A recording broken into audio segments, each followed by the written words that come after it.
say about both teams?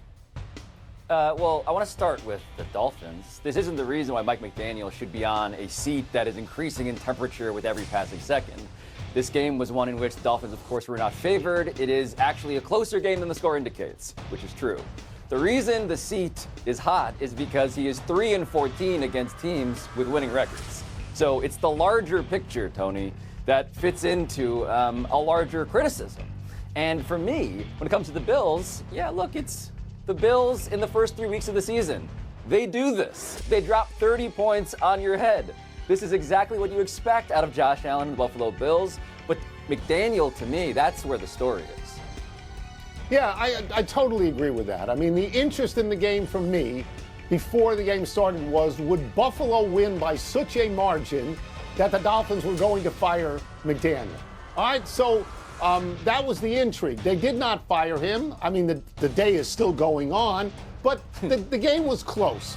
Nominally, yes. The game was close. Here's where you and I will disagree. I never really thought that the Dolphins could win that game. And I go back to the first quarter when they took the opening kickoff and they went all the way down the field and they scored a touchdown. You went, wow. But then the next two times Buffalo got the ball, they went all the way down the field and they scored 2 touchdowns. So for me, I could check out at that point. You're 100% right that his record is 3-14 against teams with winning records, and that's not good. But if I'm going to fire anybody today, I'm going to fire the defensive coordinator at Miami. They've now given up 97 points in 3 games.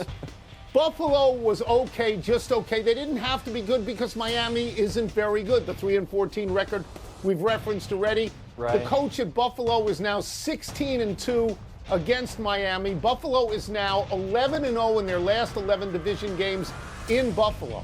I think Miami is cooked. And here's a statistic that is relevant to me. Since the year 2000, 107 teams in the NFL, 117 rather, in the NFL have started out 0-3. 1 has made the playoffs. So I don't think the Dolphins can make the playoffs. Buffalo, my feeling about Buffalo is that they are being hurt a little bit by the lack of quality of opposition early in the season. They don't have to extend themselves because they're not playing anybody really good at the moment. They had that Baltimore game. That was terrific. But after that, Pablo, Jets, Dolphins, Saints, Patriots, Atlanta, Carolina. That feels like 7-0 to me without being tested. No. I take that at face value. I do want to sort of walk back that criticism to the extent that they don't choose the schedule. It's not college football, as you know, Tony. So they're only doing what's in front of them. The thing, though, and all due respect to your cousin Maryland, of course, in South Florida, when it comes to Mike McDaniel and all the news and information therein, the thing about it is, what if Tua didn't throw that pick? What if he didn't? You know, like, I want to criticize the micro as much as we acknowledge the macro. There are some things with McDaniel where it's like, hey, Tua does something, and of course it fits into the larger trend. But in this case, the process of how they lost, I mean, look, he doesn't want the moral victory. Yes. Here's my advice for Mike McDaniel. Take the moral victory. I don't know if you'll get a real one. I would say that that's probably the one you want to take because it's available to you. But Tony, we have 14 more NFL games on Sunday, among them the 2-0 Rams at the 2-0 Eagles and the unbeaten Cardinals at the similarly unblemished Niners. So of those games on Sunday, which intrigues you the most? Okay, I'm not sure that I would use the word intrigued by anything on Sunday. I am intrigued by Monday night. I am intrigued by Detroit and Baltimore. I'm intrigued by that. The furthest I'm going to go on Sunday is I'm curious. And I do have a list of the games that I'm curious about. I am curious, for example, about Indianapolis at Tennessee. If Indianapolis wins this game, they're 3-0. And we may have to give Indianapolis and their new quarterback, Daniel Jones, semi-respect at that point. I am curious about Cincinnati at Minnesota because the starting quarterbacks, Joe Burrow and J.J. McCarthy, are both out. And now you're down to Jake Browning and Carson Wentz. Can either of them keep their teams alive in a playoff chase?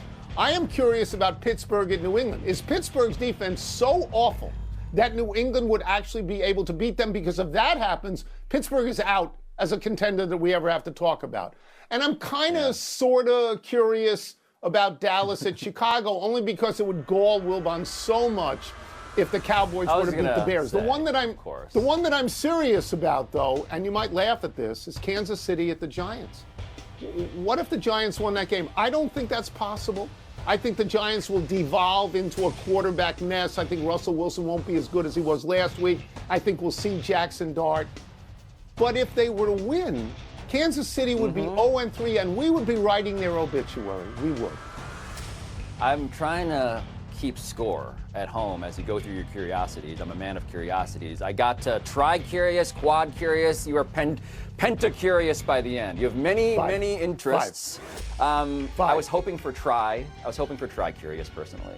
I would say that we're going to play what's the word here. I am perversely tickled by the Bengals and the Vikings. And you got to some of it, but that's my lead story on a weekend that is, as you describe, short of Monday. It's some stuff. But in the poo-poo platter, there can be one of those just like pieces of chicken where you're like, is this edible? And then you're like, this kind of tastes good. And I think Jake Browning is that piece of chicken. Jake Browning, by the advanced numbers, he's not Joe Burrow, everybody knows that, but the advanced numbers like him. And I know that. But he had three picks last week. I know. Does that not matter to you? I know. Well, it matters, but I said perversely tickled. I didn't say I am naming my son after Jake Browning. I said I'm perversely tickled by the setting of Jake Browning filling the shoes of Joe Burrow against, of course, Carson Wentz. How about Denver and the Chargers? Would you be curious about that? Because we might be able to see if the Chargers are as good as we think they might be. We're not sure. That's the question. Right? So speaking of the advanced metrics, no one has been more beloved by the metrics among the nerds than Justin Herbert. Are we seeing it? Yeah. Are we seeing the hype become real? That's a nice entree. A nicer entree, I'll admit. Before I go to the next story, I just want to acknowledge that is the first time in all the years the show has been on television that the words poo-poo platter have been in it, so congratulations on that. Let's move to the continuing drama of Kawhi Leonard, Steve Ballmer, and the Clippers. On some podcast called Pablo Torre Finds Out, I've never heard of it, there has been reporting that indicates Steve Ballmer may have circumvented the salary cap with Kawhi Leonard and a company called Aspiration with ties to the Clippers. NBA Commissioner Adam Silver at first said he'd never heard of Aspiration, then he backtracked. He has said the NBA will investigate. Pablo, in what sort of a spot does this Ballmer investigation put Silver? I believe this is the biggest test of Adam Silver's tenure as commissioner. And I say that knowing that there are other candidates, but he came in with Donald Sterling. That was, in retrospect, an easy call. Documentary evidence, a tape. In 3 days, they said, banned for life. This, poetically almost bookending that, Ballmer coming in because of that, Ballmer now being at the heart of a story, Tony, in which he poured in $118 million over 18 months, tracking alongside secret payments no one knew about to Kawhi Leonard that total $28 million in a no-show endorsement contract and $20 million more in a stock deal that he was signed to. We're talking about $48 million outside of the cap, paid by the richest owner in all of sports. And so the question for Adam Silver, to be blunt about this, is, do the rules matter?